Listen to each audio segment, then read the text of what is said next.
보증금 1,000만 원이었습니다. 근데 이것을 다 분석해 보니까 총 연체 금액이 7천만 원 정도. 보증금의 뭐 한 7배 정도가 그러면 연체가 되신 거예요? 네, 그렇습니다. 네, 이게 세금 생각하면 좀 더 답답해지는데요. 세금 안 내고 당연히 임대료도 안 내는 거죠. 그러면 이 세금을 누가 내느냐? 사실 만약 임차 혜택을 못 받게 된다면은 이 모든 부담은 건물주가 떠안게 되는 그렇게 된 상황이 됩니다.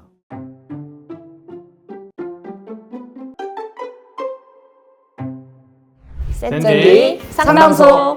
안녕하세요. 저는 S&I 코퍼레이션 전략마케팅팀 김보라. 이창수. 샌디 SS의 김세현 CM입니다. 네, 오늘 이렇게 CM님 모시고 저희가 샌디의 빌딩 상담소라는 컨텐츠를 찍게 됐는데 빌딩 상담소가 뭘 하는 곳인지 한번 소개를 해주시겠어요? 샌디부터 좀 말씀을 드리면은 샌디는 LG계열의 부동산 종합관리회사 S&I 코퍼레이션에서 중소형 빌딩 관리를 위해서 그동안 50년 동안 쌓아온 대형 빌딩의 노하우와 관리 기법을 접목해서 만든 브랜드인데요. 빌딩 상담소는 빌딩에도 생애 주기, 즉 라이프 사이클이 있다고 볼 수 있습니다. 빌딩을 매입해서 공시를 마케팅해갖고 인천 유치해서 임대 관리를 통해서 수입을 창출하고 시설물을 관리하고 또 이 시설물을 관리하는 그분들에 대한 또 인사노무 관리도 필요하게 됩니다. 또 누수나 설비상의 문제가 됐을 때는 여기에 대해서 공사에 대한 관리가 또 필요하게 되고요. 환경개선 공사나 이런 것들로도 해결이 안 되는 경우에는 건물 전체를 리모델링을 해서 밸류업하게 됩니다. 이렇게 건물 가치가 높아질 경우에 건물을 매각함으로써 생애 주기가 끝나게 되는데요. 빌딩 상담소는 이 각각의 관리 포인트에서 발생하는 모든 문제들을 사례를 통해서 설명해 드리고 건물주분이 이런 비슷한 사례를 만났을 때 해결할 수 있는 그런 실마리를 좀 제공해 드리려고 합니다. 그러면 빌딩 관리에 관한 것만 상담을 해주시는 건가요? 아파트나 주택에 대해서 동향이라든지 거래량에 대한 분석이라든지 또 앞으로에 대한 전망 같은 것들 이런 것들도 좀 말씀해 드리려고 합니다. 그럼 이렇게 빌딩 관련해서 관리나 수익에 대해서 전문가신데 그럼 지금 우리 CM님도 건물주세요? 건물 없습니다. 넘어가는 걸로. 건물이 없습니다.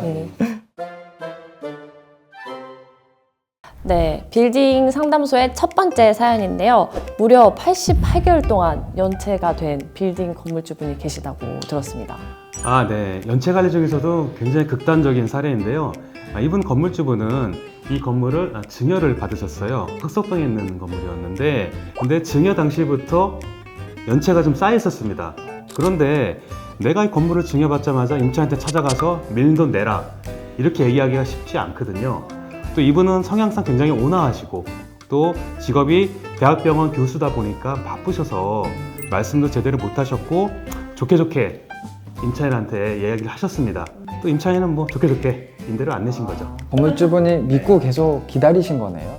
믿고 기다리다가 건물 관리도 이분한테 맡기셨어요. 건물 관리를 임차인분한테 맡기셨다고요? 네, 이분이 부동산 하시는 분이었기 때문에 이런 작은 건물들은 부동산에서 관리를 많이 했었거든요.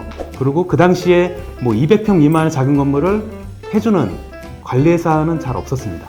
근데 제가 알기로는 CM님 지금 200평 미만도 그럼 관리를 하고 계시는 건가요?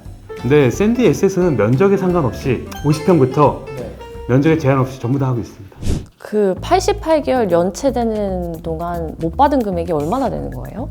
보증금 1,000만 원이었습니다. 근데 이것을 다 분석해 보니까 총 연체 금액이 7천만 원 정도. 보증금의 뭐 한 7배 정도가 그러면 연체가 되신 거네요? 네, 그렇습니다. 거기에 월세가 70만 원이었기 때문에 정말 10년 정도 연체를 했다 이렇게 보시면 되겠습니다. 이분이 직접적으로 부동산을 관리했기 때문에 그 건물을 10년 동안 정확히는 거의 15년 정도 임대료를 올리지 않은 겁니다.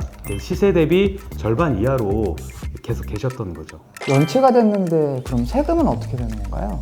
네, 이게 세금 생각하면 좀 더 답답해지는데요. 세금 안 내고 당연히 임대료도 안 내는 거죠. 그러면 이 세금을 누가 내느냐? 먼저 건물주가 내야 됩니다. 건물주가 내고 그러고 나서 나중에 임차 혜택을 받아야 되는데 사실 만약 임차 혜택을 못 받게 된다면은 이 모든 부담은 건물주가 떠안게 되는 그렇게 된 상황이 됩니다. 근데 연체해서 수입이 전혀 없는데도 세금을 내야 되나요? 왜냐하면 내가 돈을 못 받는 거하고 세금을 납부하는 거는 완전히 별개의 문제라고 보시면 됩니다. 만약에 세금을 안 내게 되면, 부가세를 안 내게 되면 신고를 안 했기 때문에 이 신고를 안 한 거에 대한 가산세가 붙고요. 또 납부도 안 했으니까 납부 안 한 거에 대한 가산세가 붙습니다. 그리고 이게 종합소득세를 보통 내는데 네. 여기에 누락돼 있지 않습니까? 여기에 대한 가산세도 또 내게 됩니다. 건물을 갖고만 있다고 좋은 건 아니고 다 알아야 되겠네요. 그렇죠. 그렇습니다. 그래서 전문적인 관리가 필요한 겁니다. 아, 그렇군요. 네. CM님, 여기에 미수채권 업무까지 맡으셨다고요? 그 전에 관리를 맡기 전에 발생한 미수채권을 회수하는 의무는 없습니다. 이 사례 같은 경우는 연체 금액이 너무 크고 또 임차인이 지금 그냥 당장 나가도 아무 손해가 없다 보니까 저희도 고민 끝에 최대한 회수하고 미수채권을 회수하고 명도하는 것으로 방향 잡았습니다. 밀린 돈이 이렇게 많은데 그냥 나가도 괜찮나요? 괜찮지 않죠. 괜찮지 않은데 현실적으로 이것을 소송을 통해서 저희가 판결을 받아서 집행을 한다고 해도 이분이 사업장을 폐쇄하고 주택이나 부동산 같은 것들이 전부 다 다른 사람 명의나 배우자 명의로 돼 있다면 이 돈을 현실적으로 받아내기가 힘들죠. 그럼 어느 정도 여유 있는 분에게는 조금 분에게는 압박수당이 좀 되겠네요. 정확히 보셨는데요. 제가 그래서 등기부등본을 보니까 거주지 배우자 명의이긴 했는데 이게 여러 금융기관에 걸친 다중채무는 아니었어요. 그러니까 이분이 아주 돈이 없는 분은 아니겠구나 일단 그렇게 생각을 했고요. 두 번째, 그 영업 상황을 보니까 한 군데서 오랫동안 부동산을 해왔는데 영업이 나쁘진 않더라고요. 그렇다면 이분은 지금처럼 아주 저렴한 임대료에 오랫동안 영업하는 거를 원하겠구나 이렇게 생각을 했던 거죠. CM님, 그럼 만약에 다중채무이고 영업까지 안 되면 어떻게 해야 되나요? 사실 이런 경우면은 최대한 빨리 명도를 해야 되죠.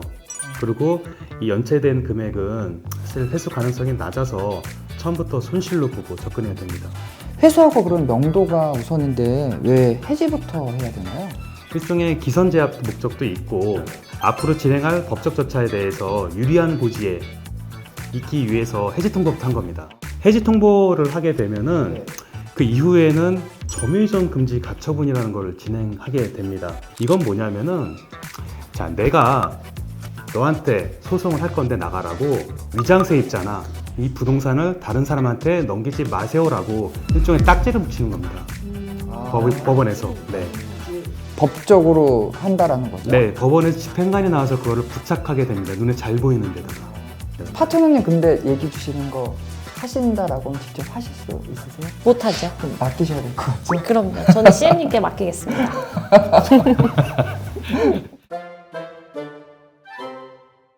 CM님, 그리고 나서 임차인을 만났는데 어땠나요? 그래도 첫 만나면은 굉장히 강하게 얘기합니다. 우리 바로 명동성 할 거고 연체이자 다 청구할 거고 그리고 가압류 다 할 거다. 반드시 필요한 게 하나가 있습니다. 요거는 재소전 화해 조서라고 합니다. 임차인이 동의할 수가 있죠. 왜? 본인도 잘 아니까. 그러면은 계약을 해주면 안 됩니다. 이 상태에서.